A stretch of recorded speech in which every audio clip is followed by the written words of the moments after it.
Uzun bir aradan sonra hepinize tekrardan merhabalar, kanalıma hoş geldiniz. Bugün sizlerle beraber Belçika'nın Aalst şehrinde bir ikinci el mağaza gezeceğiz. Bugün burada bir Retro Day var. Bakalım burada gerçekten retro parçalar bulabilecek miyiz? Neler satın alacağız? Turumuza hep beraber başlıyoruz.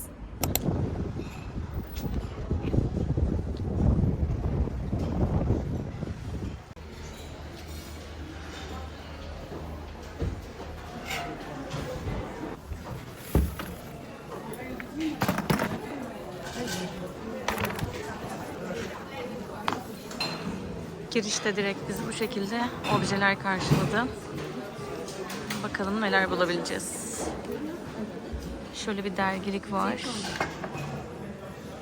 Pirinç olabilir kenarları. Bu nedir?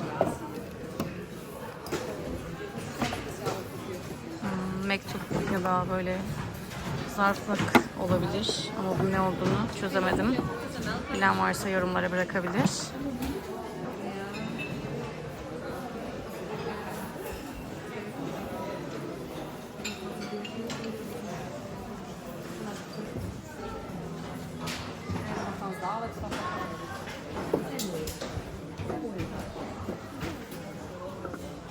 Bu şekilde fincan takımları var. Şunlara bakalım. Bunlar da güzel görünüyor. Durumları da gayet iyi. Evet, bu nedir?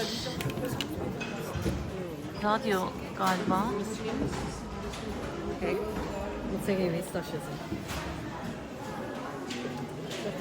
Bu nedir? Bu da galiba radyo. Evet, işte retro. Burada her zaman karşılaştığım bir abla var. Onunla konuştuk. Sabah ciddi kuyruklar varmış. Yani insanlar buraya ilk açıldığında gelebilmek için bayağı sıra beklemişler. Gerçekten çılgınca şeyler Belçika'da. Tabii ki meraklısıysanız aslında bunlar güzel fırsatlar. Çünkü her şey uygun da fiyatlara sunuluyor. Dolayısıyla retro severler için bu iyi bir fırsat bunun için.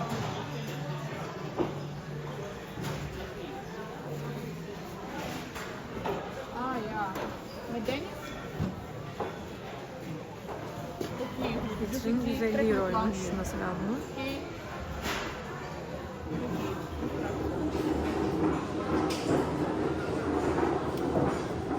Şu telefona bayıldım. MMS'li.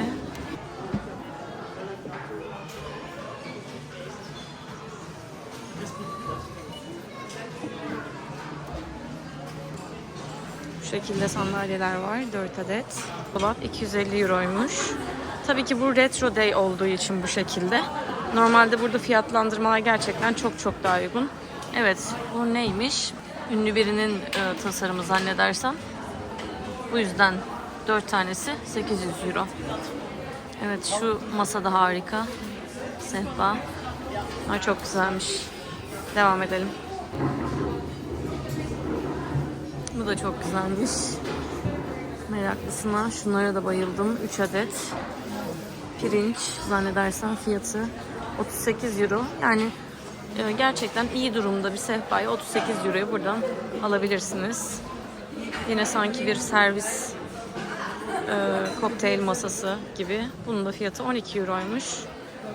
Bana göre bu da gayet iyi. Evet, çok hoş. Elektro port organ. Yine çok güzel bir orta sehpa var.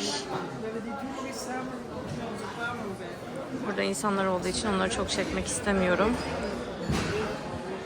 Bu sandalyenin fiyatı 55 euroymuş.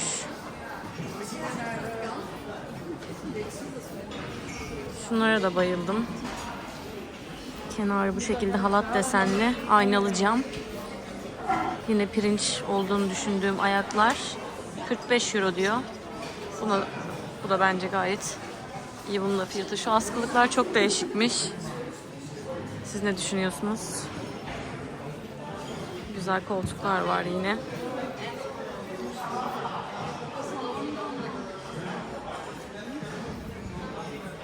Evet, bilmeyenler için tekrar söylemekte yarar var. Burası insanların gelip eşyalarını bağışladığı ya da ölen kimsenin evinin artık boşaltılmasının istendiği durumlarda bu ekip burası gidip şeyleri topluyor. Evdeki bütün eşyaları. Burası Paskalya bölümü. Buraya geçelim. Evdeki bütün eşyaları topluyorlar. Sonra buraya getiriyorlar. Yine şöyle bir karartma alacağım. Bunun da fiyatı 125 euro. Evet, bugüne özel fiyatlar tabii ki biraz daha yüksek.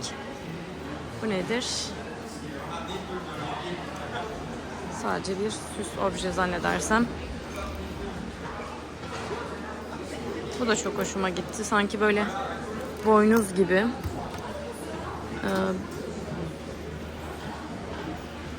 5 euroymuş. Bu da 5 euro.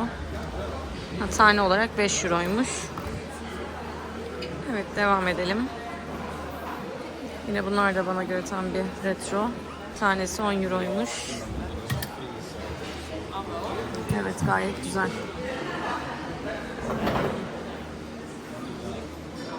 Masalar var. Bir sürü dolap var gördüğünüz gibi. Yine arkada güzel bir aynalı konsol var. Bunun da konsolun fiyatı 38 euroymuş. Bu da yine retro bir parça. Bunun da fiyatı 75 euroymuş. Evet, şu ana kadar bir şey almadık. Ama genel hatlarıyla size bir retro günde Krimwinkel ikinci el eşya mağazası neler çıkarıyor, bunları da göstermek istedim.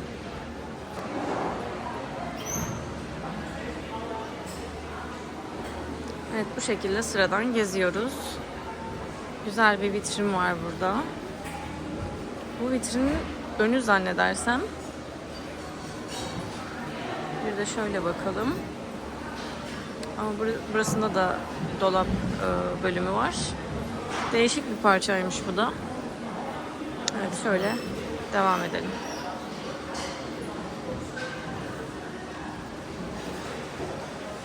€25 liraya güzel bir sandalye var. Ayna var. Tabii ki her şeyin retro ile bir alakası yok. Hali hazırda satışta olan şeylerin yanına böyle bir özel gün düzenleyip bunları bu şekilde var olan eşyaların yanlarına koyuyorlar. Büyük bir konsolumuz var burada. Yine bence retro bir dolap. Çok güzelmiş. Kimisinin eskisi, kimisinin de yenisi oluyor. Bunun fiyatı da 150 euroymuş. Şöyle çağla yeşili güzel bir dolap var. 38 euroymuş. Yani bana göre bunlar gerçekten çok uygun. Sadece açılmıyor ya da ben açamadım arkadaşlar. Evet. Şurada böyle bir set gelmiş. 175 euro. Bu yatak odasının tamamı. Gördüğünüz gibi yatak için yanları var. Makyaj masası. Her şey mevcut.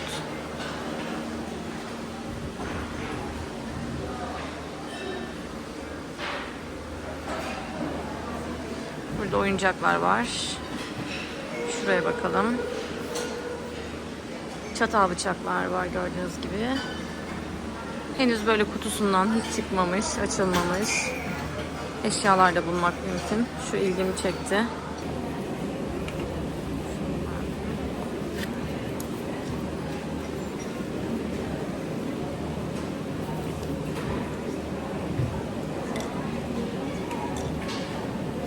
Çok hoş, bunu çok beğendim. Şöyle peynir servisi için kutusunda bir ürün. Fiyatı 5 euroymuş. Orijinal etiketi var üstünde. O da 19,75 diyor. Bunu bir düşünelim. Biraz daha uygun olsa sanki daha iyi olabilirdi. Ama araştırmamızı yapalım. Bu şekilde Barmioli Rocco'nun altılı bardakları var. Bunlar da yeni durumda. Gayet iyi. Bir de şunu merak ettim. Fransa kristali, Salzburg 5 euro diyor. İçinde 3 tane varmış. Bu nedir? Cozy Trendy'nin bir servis tabağı. Gürallar. Evet, burada bir az bayrakları yapalım.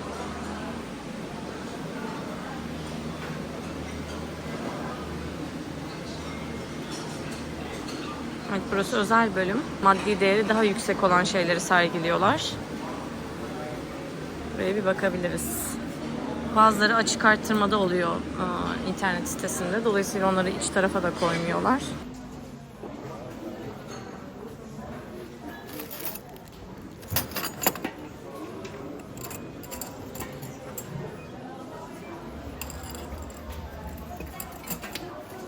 Şunu beğendim. Şuna bakalım.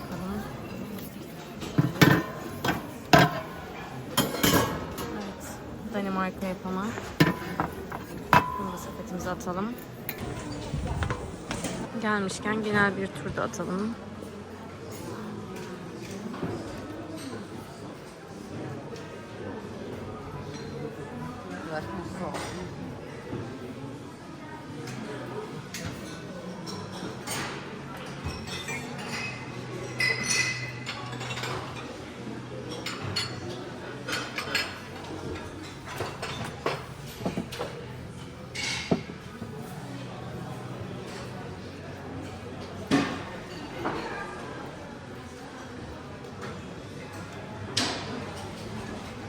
Güzel takımlar, setler var.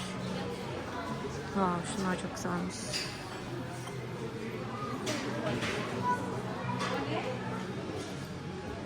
İtalya yapımı. Bir tanesi 5 euro. 5 rengi var. Çok çok güzel duruyor.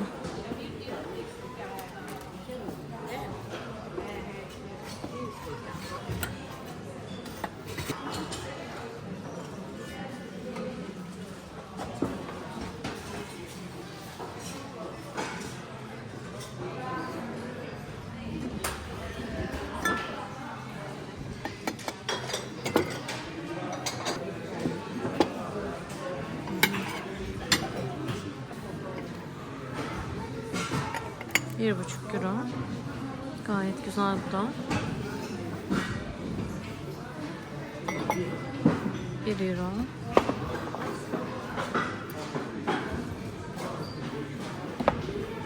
Şunlar da tatlıymış. Baviera.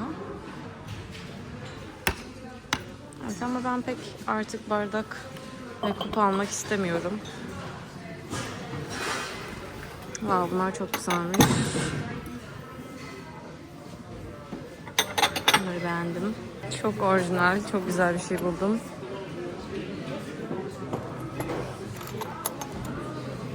Tuzlu, biberli ve sosluk.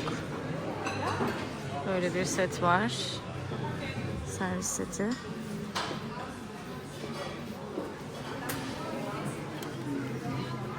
Bu da 15 euroymuş. Çok güzel bu da. Şu çok orijinalmiş. Bu şekilde çıkartılıp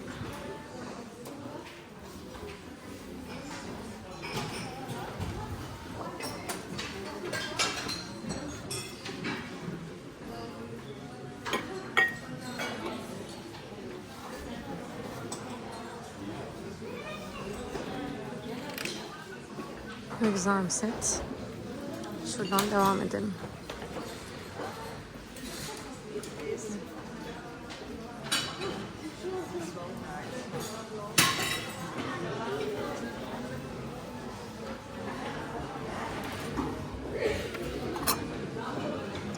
Çok güzel, ince Çin porseleni. Şu da çok hoşmuş. Maastricht. Evet, 5 tanesi 50 euro. Belki bol Saint Lambert olabilir. Yine güzel renkli bardaklar var. Bugün gerçekten güzel parçalar görüyoruz.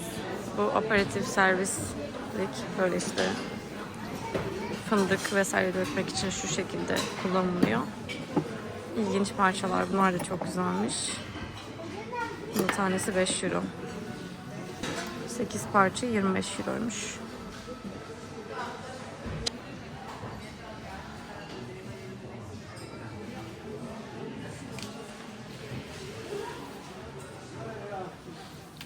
Bu tepsiden eskiden evimizde vardı.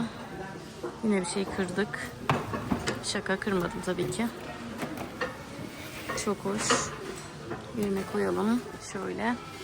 Güzel bir mumluk. Beğendim. Fiyat yok ama 50 cent olabilir. Bunu da atalım.